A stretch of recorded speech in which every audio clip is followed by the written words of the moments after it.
Okey, bumper Roger. Apa ni? Baru beli. Macam mana start ni? Ini press itu brake. Brake dulu. Ya. Brake. Ni tekan ni. Tekan start. Ya. Tekan start. Okey, sudah start. Susah? Ya. Ya. Macam tak ada enjin. Nah, ya itu baterainya.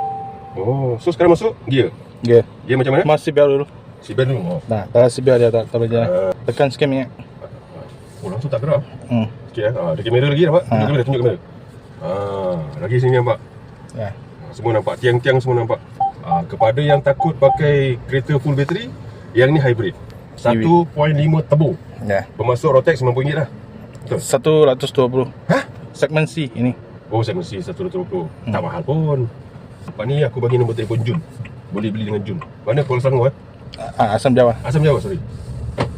First time merasa lah. Itu hari pernah test ini apa kereta tu? BYD. Oh, BYD. BYD yang 160,000 lah. Itu full bateri. Ini harga berapa? Ini 140. Lagi murah. Dia sambil enjin hidup, sambil dia charging. Nah, ya charging. Tekan lagi Oh, power nampak. Okey, dia punya waranti macam mana? Warranty enjin 10 tahun atau 1 juta. Waranti enjin 10 tahun atau 1 juta.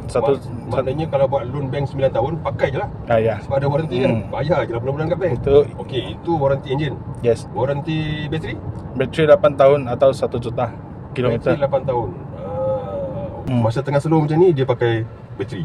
Ya, bateri. Dia punya pusing tayar. Okey, lupa. Ini 4 wheel ke 2 wheel? Ini 2 wheel. 2 wheel depan. Ini di belakang.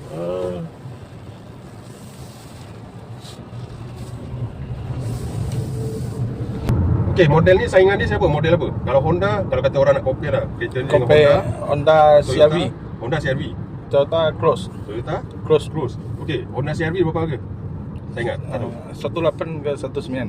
18 CR-V Ya. Itu petrol saja Ya, hybrid petrol saja. Okey, CC 2.0 kan? Ya. Okey. Ini dah show ni kan. Dulu orang takut ini harga apa brand kan.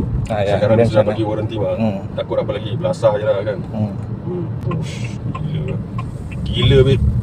Beli babe. Kan. Kontak Jun. Asam Jawa, Kuala Selangor. Dia pun nak test juga tu. So parking tak kan. Tekan P saja. Tekan P saja. Okey, bumper Roger. Apa ni?